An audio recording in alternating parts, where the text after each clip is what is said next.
Hi, it's Diana.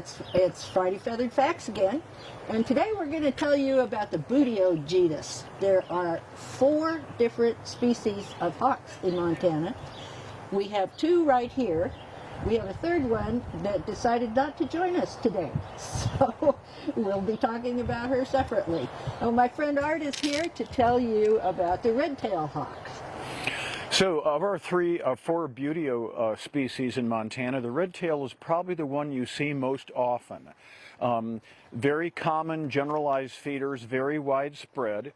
One of the reasons we wanted to do this at the current time is that March is a transition month with respect to the Buteo species in Montana. The red-tailed hawks in the northern Rockies generally do not winter east of the Divide. The only red tails that winter in the state commonly are in the Bitterroot and St. Regis valleys.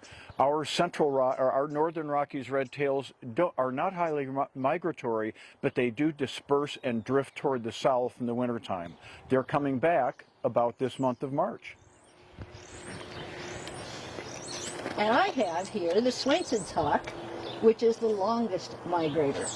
These guys are warm weather birds, and they're coming back to Montana now.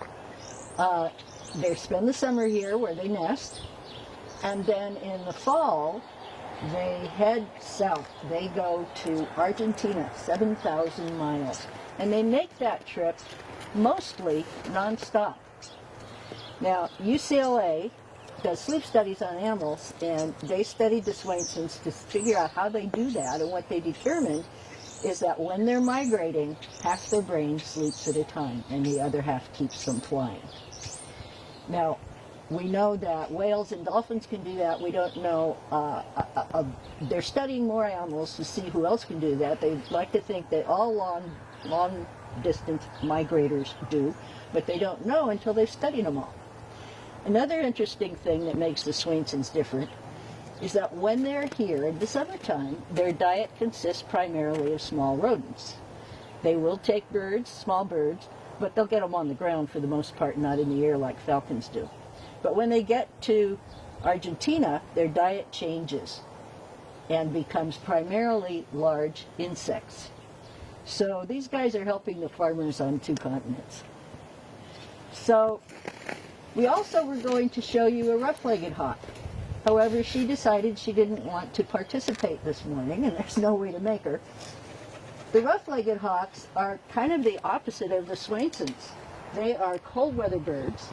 They spend the summer in the Arctic, where their diet is primarily lemmings, voles, small rodents, and then they fly down here for the winter.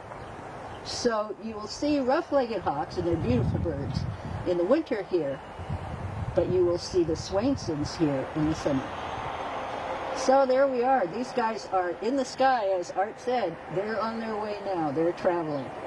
So there's different kinds of hawks at different kinds of seasons, and that's why you'll see them that way.